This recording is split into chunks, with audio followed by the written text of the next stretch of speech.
Hello and welcome back to the channel. Today we're going to be doing the Agatha All Along TV series on Disney+. We're going to do reviewing episode 1 and 2, which I know I'm behind on. I have seen episode 1, 2, 3 and 4 at this point, but I'm hoping to catch up. But I'm excited to be reviewing Agatha All Along. Love witchy stuff in general, and it's Halloween month, so it kind of fits. Also, what a great time to use my cloak, because otherwise when am I going to use a cloak unless I go to a Halloween party? So I guess this makes me a green witch, huh? So to begin, the episode kind of takes on a very serious tone, very detective show. To start with, as Agatha drives towards a crime scene. With it obviously being like a TV show, I can't help but think that's a nod to WandaVision, where WandaVision trapped everybody in sitcoms throughout the decades. Agatha is trapped in a TV detective reality show. So clearly I think here Agatha is still under Wanda's spell. However, I feel like the acting from Catherine Hahn here is a little bit off. This moody detective trope just doesn't seem to fit Catherine Hahn, who normally plays, as far as I've seen, quite comedic and camp roles. And to be honest, I don't think she pulls it off too well, and I think in part sometimes her acting comes off a bit flat. Anyway, at the crime scene, Agatha and Herb discuss the body, and they say that the body has a library checkout card with it, and that this Jane Doe has died from blood force trauma from being crushed. Well, this feels exactly like Wanda from Doctor Strange 2 when we see that she got crushed at the end. However, we saw this in the teaser trailer, and we saw the body there too. However, Agatha says you never know, in reference to this witch staying dead. Also here we don't actually get to see the face, we just get to see the body. And they do say in TV shows and movies, unless you see like a body and a face of someone, nobody's dead until you see that confirmed. Interestingly here though, Agatha grabs her throat, as in reaches out for it in comfort, and I think what she did this because that's normally her approach would be, and she's seeing what she's believing in her reality as a vulnerable girl who's dead, and she come across it, and to comfort herself she reaches for a brooch. However, she then soon finds her brooch in a puddle. Also here, props to the creative team, Jack Schaefer and co, because they've filled in loads of TV show Easter eggs from like witchy lore through movies and history and books and media. So I think that was really cool of them to show that in the end credit scenes mainly, and also in the opening scenes. We then cut back to Westview, and Agatha has gone to the library to check out the library card for any clues. Here we have a callback to WandaVision where we see Dottie, but this time she's a librarian. Dottie says that the book wasn't actually checked out. In fact, it was stolen 3 years ago. For those of you who remember, in WandaVision, it was Agatha that had the Darkhold, not Wanda. So clearly Wanda hasn't stolen this. It was actually probably Agatha who stole it. I think here as well, Agatha is perhaps learning about herself in this spell. Her subconscious is trying to break out. She's learning that 3 years ago the book was stolen, as in she stole it. Also here was a good nod back to the movies in the form of the bookshelf, because it was completely burnt and destroyed, and of course it would be because Wanda destroyed the Darkhold and any copies of the Darkhold across the multiverse. Agatha then goes to the police station, and she finds out from the chief that the soil samples from the Jane Doe don't match the soil she was lying in, and he says that they found traces from a particular microbial sediment only found in Eastern Europe, aka the Darkhold Castle, which is on top of Mount Wundagore, in the Transian Mountain Range, for those of you who don't know. And the Transian Mountain Range is in Transia, which is in Eastern European country in the Marvel comic world. This is obviously the show saying the body is Wanda, because that was where we last saw her at the end of Doctor Strange 2. So boo, I think Wanda, whilst we didn't see her face, I think this confirms that this probably is Wanda. Then we get an introduction to Aubrey Plaza's character, Rio Vidal, who walks in as an FBI agent. But Agatha, as the trapped Agnes detective, doesn't seem to actually like Rio very much, and she asks what she's doing here. Again, I feel like this is her real self here, who still vaguely knows about her real Agatha self and would know that she has history with Rio and that she doesn't like Rio for some reason. Also, Rio here is not buying Agnes at all. She knows that Agnes is Agatha, and I think she does her best to try and wake up Agatha. And she does this through dialogue, as we can see. As Agatha says, you want to take control of my investigation. That's the reason the FBI are here. Rio here says, no, if you want to be in control, you can be. And I think this is actually her meaning, if you want to get back to controlling your life, you can. You just need to wake up out of the spell. So here, Rio decides to play along with it and go along with her madness until she does wake her up. So Rio asks what Agatha's theories are, but still goads Agatha by saying it's almost like she just magically appeared. Or maybe it was Doctor Strange or Wu that you made a circle and got her back to there. Although why they dump her off in the middle of a forest in America is beyond me. Agatha here, as Agnes still trapped, says, stick to the facts and stick to reality. In cases like this, in small towns, with such a history in these small towns and the people in it, people will eventually have secrets, and secrets buried within these small towns. A true crime TV trope, which of course is playing out here because she's trapped in a crime TV show. Also, I feel like the dialogue here was smart.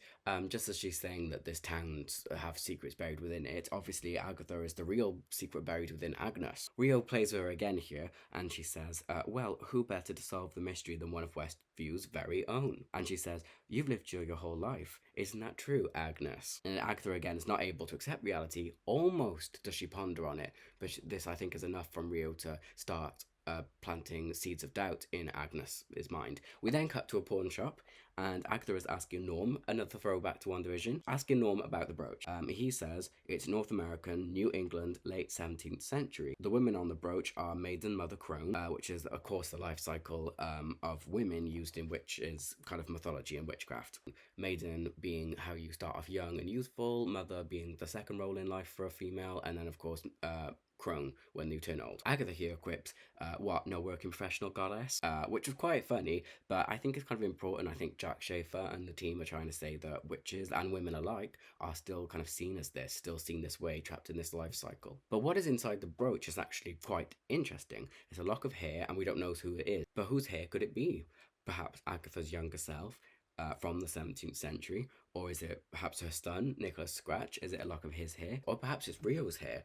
We really don't know yet, and I'm really intrigued to find out whose it is, because she does look at the brooch quite a lot, and the hair. I think the show heavily implies this probably Nicholas Scratch, maybe her son's hair, but it's not certain later on in the show at which point, perhaps or perhaps not, did Nicholas Scratch go missing. But this is a real mystery for us, the audience, and the first of many the show has to offer us. Whilst we're watching Agatha try and solve out the mystery of her own case, we actually get to be having a mystery ourselves, which I find enjoyable. We then cut to Agatha, who is back in the police station, and here she is underlining the first words of the book that was stolen, which is entitled Dialogue and Rhetoric Known History of Learning and Debate, which of course, if you take off each of the front letters of those, you end up with Darkhold. This I think is quite brilliant and is again another piece of reality for Agatha. But before she can write out the full word Darkhold, I think she gets to Darkho, and then she stops herself, and the chief interrupts her here. And this is actually really interesting because he says, "Go home," and Agatha says, "I am home." Well, of course, she means the police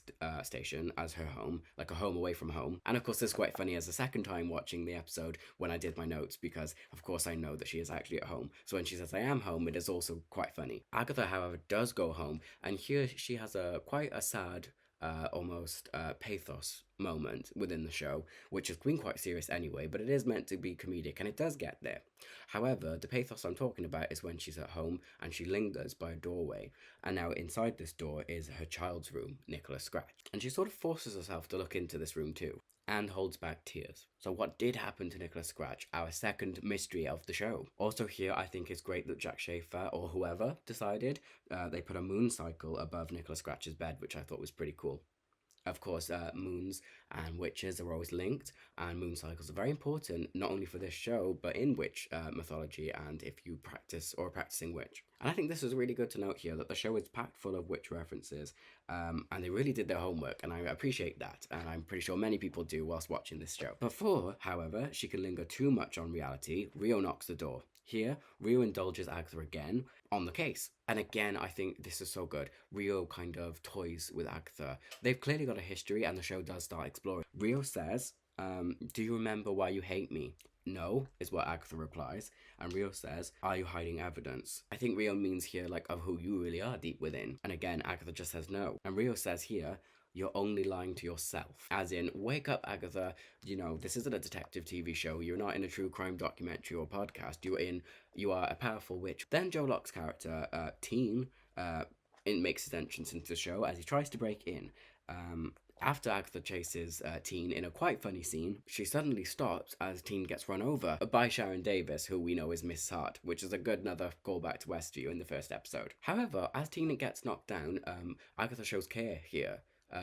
Which is interesting for Agatha because she doesn't really care about people. So it is interesting that she stops and she kind of is like shocked and taken aback that Teen's been run over. I mean, why would she care about someone that she just met unless there's a deeper connection between the two, which the show does also explore. However, this is actually really interesting because this has made me feel perhaps Teen is not Wiccan as we all probably thought before. Perhaps this is Nicholas Scratch. Here, Agatha picks up Teen though and says that she's taking him in and arresting him. And then we go back to the holding cell. This was quite funny. Agatha says to Rio that she has to go have a good old chat with Edward Scissorhands. Teen here in the holding cell as Joe Locke, I think it's Joe Locke who seems nervous rather than the character, and I don't think it's an acting choice. It doesn't feel like the character's nervous, it feels like the actor's nervous, like maybe Joe Locke is out of his depth being in an MCU project. And I'm still unsure of his casting here. The script makes Teen's character a lot more confident and cocky, and I don't think Joe Locke pulls that off at all very well. However, here Agatha says, "What are you after?" to Teen because he was in her house. And Teen here just says, "The road," as in the witch's road. But Agatha, as Agnes, says, "What road?" And Teen says, "You of all people should know." Here, after another like cocky remark quip by Teen, which Joe Locke I don't think pulled off very well, Agatha gets angry and shows Teen the pictures of Wanda's body because she suspects that Teen for some reason was the killer of Wanda. In this moment, we actually, as the audience, see the crime photos of Wanda's body. However, when Teen looks at them, he says, "Well, what are you on about? These are just flowers." We then get our first look at the real world, and the pictures that were previously Wanda's body are now just flowers. Here, I think there's an undeniable dose of reality forced upon Agatha that this isn't real, that she has no case, that there is no body. Interestingly, Rio's here in this moment in time, so is Rio kind of using her power to wake Agatha up forcefully? Between her and Teen, are they both trying to wake her up? And a second dose of reality comes straight after this when she looks at the glass viewing box where she thinks Rio is. But Teen says, "Why do you keep looking at that painting?" We then see that Agatha is actually looking at a painting, not a glass box. And again, we're, as the audience, included in the reality of the situation, not the spell, which I think is clever and I think is a good way to make us feel just as mad as Agatha. Like, what is real? The photos aren't real, the glass box isn't real, the whole place isn't real, and as we do later find out, everything's not real because she's just inside of her house. Teen here, I think, along with maybe Rio's power underlying, Teen starts chanting in Latin, which begins to actually force Agatha awake. But I'm not sure if Teen is Nicholas Scratch, if he's trying to revoke the spell that Wanda put on her. It does certainly feel like that. After feeling like she is losing her mind, she then goes to the morgue to check out the body that she put down there.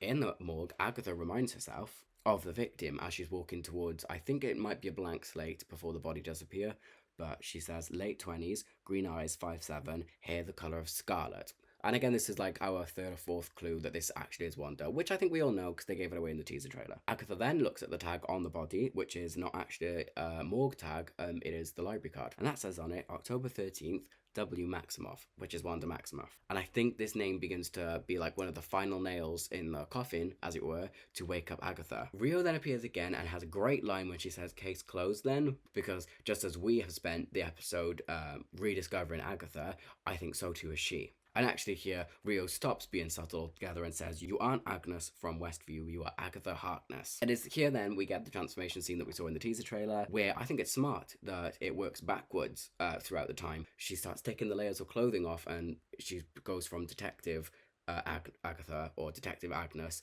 into the 2000s version, into the 90s, 80s, 70s, 60s, and then back into the black and white. Not only does Agatha rediscover herself, this is where I feel Kathryn Hahn steps into the role again and is back as Agatha, and the flat, weird, moody detective acting is gone, and she's back to being campy and fabulous. And the last part of the moment of the transformation from Agnes back to Agatha, Rio says to the black and white version of Agatha stood in front of her, "There are two Jane Does in this case. You know her name, so what's yours?" Agatha then looks back at the library card and it says on January 21st, A. Harkness checked out the Darkhold. And this is finally what wakes her up, and Agatha is returned back to being sane. Here I think it's really interesting that she wakes up in the house, but she's naked and clearly frustrated having been trapped in a false reality. She quickly goes outside, still naked, and talks to Herb, who says that she's been living in her house for 3 years. Also, it's interesting the effect Wanda had on the people of Westview, because when Agatha says Wanda's name, he says, "Oh, shh, we don't really say her name around here. The people in the town don't really say this name."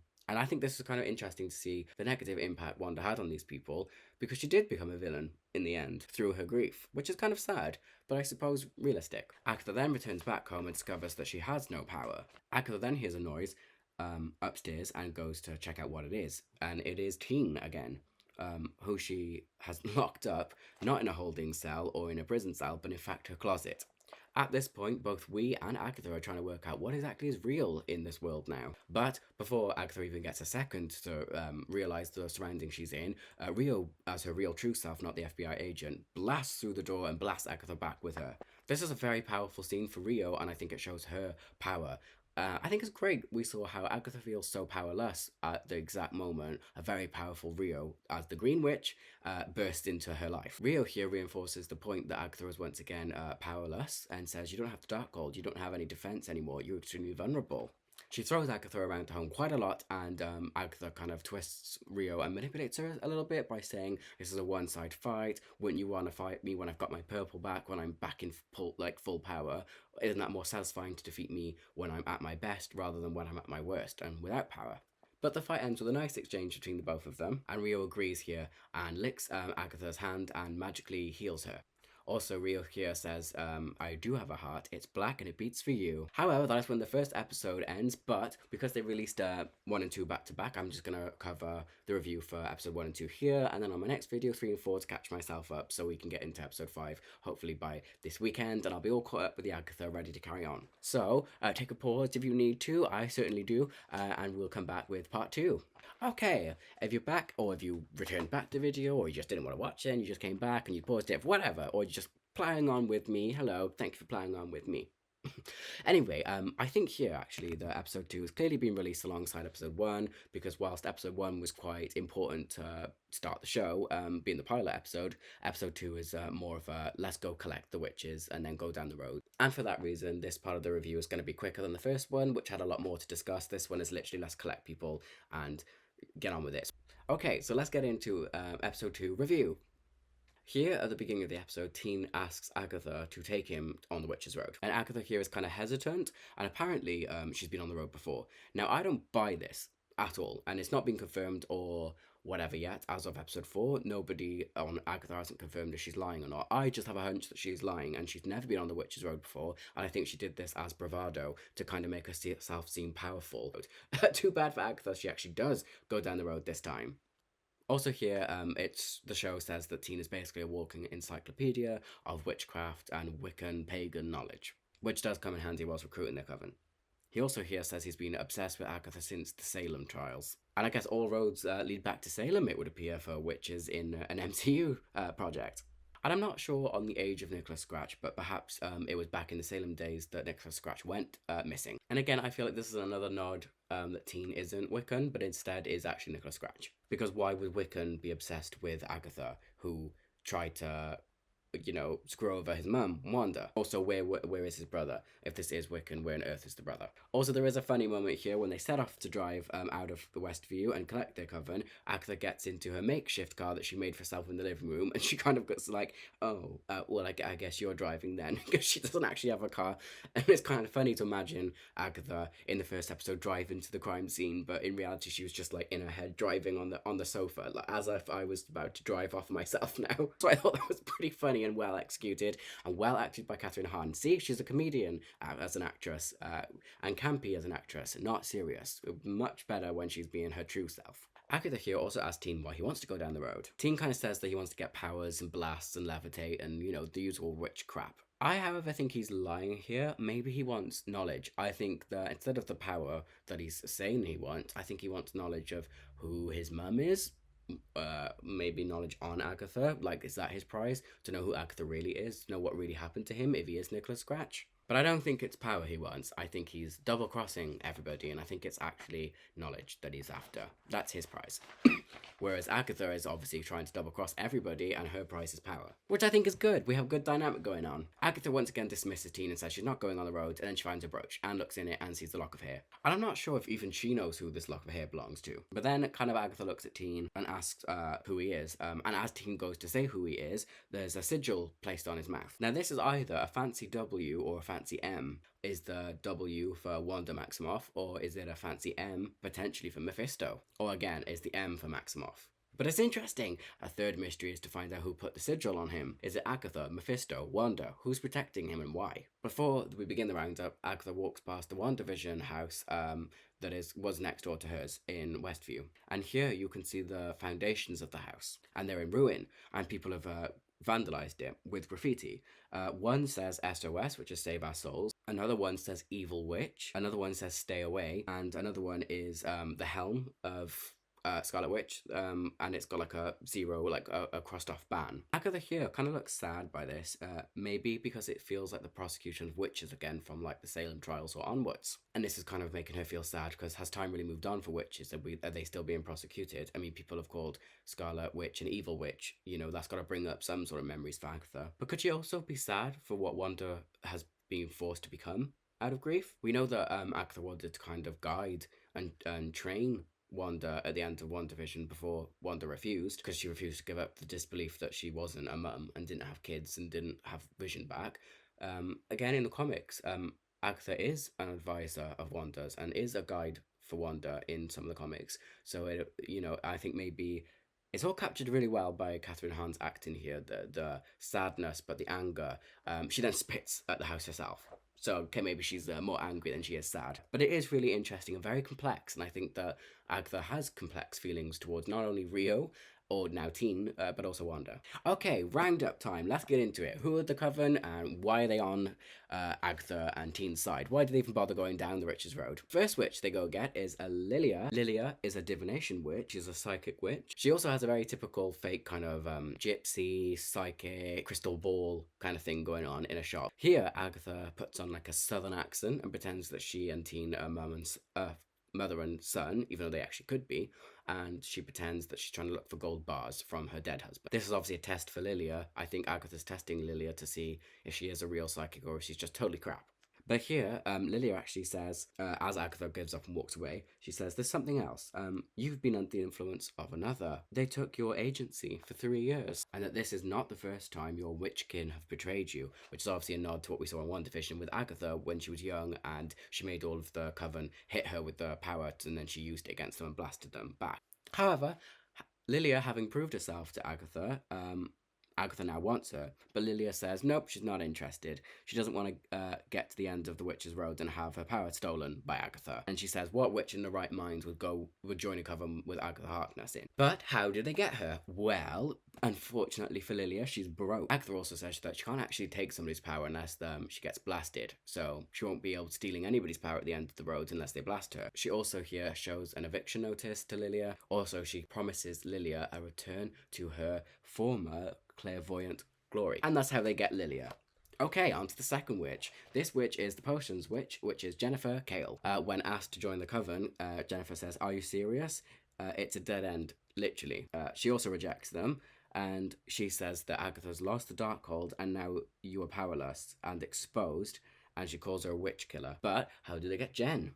Well, they offer a chance to lift the binding that she's been put on her and to get her magic back. That can be what she asks for at the end of the road, to lift the binding spell. Also, Teen here brings up a class action lawsuit against her for fraudulent misrepresentation resulting in consumer injury.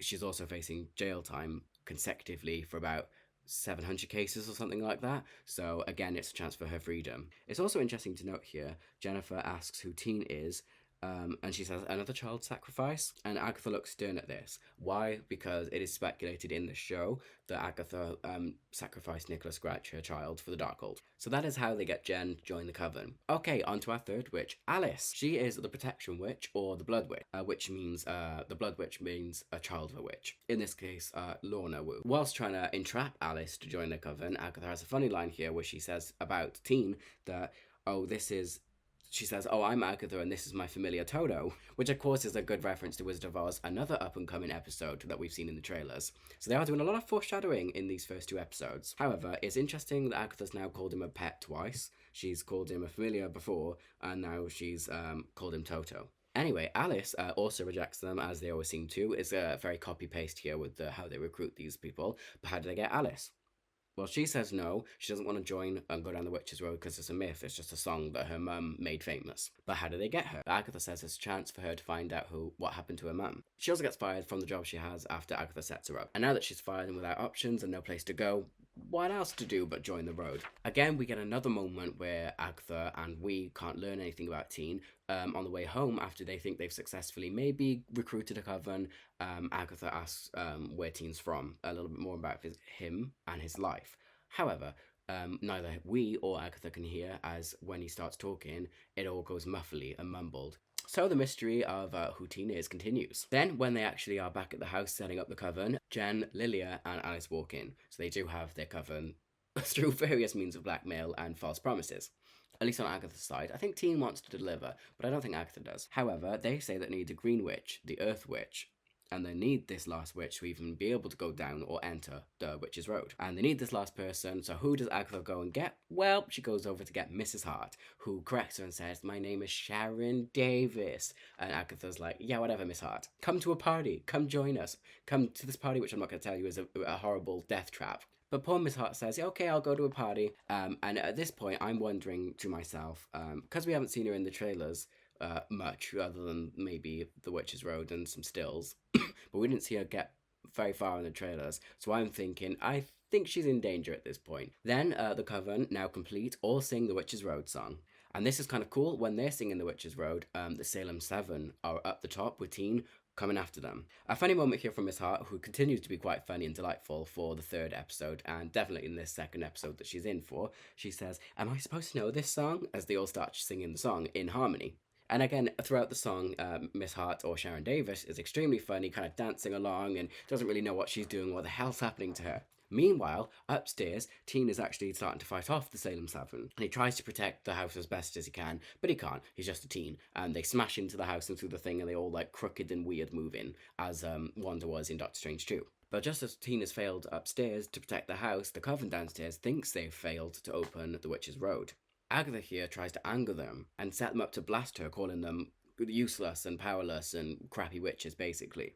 And we see Lilia, Jen, and Alice have like electric sparks around their hand as if they're just about to blast Agatha. But Lilia stops this from happening and kind of figures out Agatha's plan and says, no, she wants us to blast her so she can get her power back. She doesn't want to go down the Witch's Road at all. She's just tricked us to come here and trap us. Then Agatha screams, "Blast me, you bitches!" very angrily, at which point Teen comes down the stairs. And also, along with Teen, the door appears and they all quickly go down the Witch's Road, whilst the Salem 7 kind of crawl down the basement stairs towards Agatha, who narrowly escapes being caught by them, but shuts the door on top of them. The episode then ends with Agatha saying, "I never doubted us for a second," which of course is not true. And that ends episode 1 and 2. I will be doing 3 and 4 shortly, and hopefully have that up this week as well as this review. Hopefully you enjoyed the review and picked up on some things I did. Maybe I picked up on things you didn't. If I've missed anything, let me know if I've missed anything. I think the show's going good so far. I think it is the right amount of silliness with seriousness. At times, though, I feel like it doesn't feel like an MCU show at all. And I'm just enjoying it. And I'm so glad it's come out in the right time for Halloween for everybody. Okay, that's my thoughts on Agatha All Along, episode 1 and 2. I shall see you in the next one. Bye.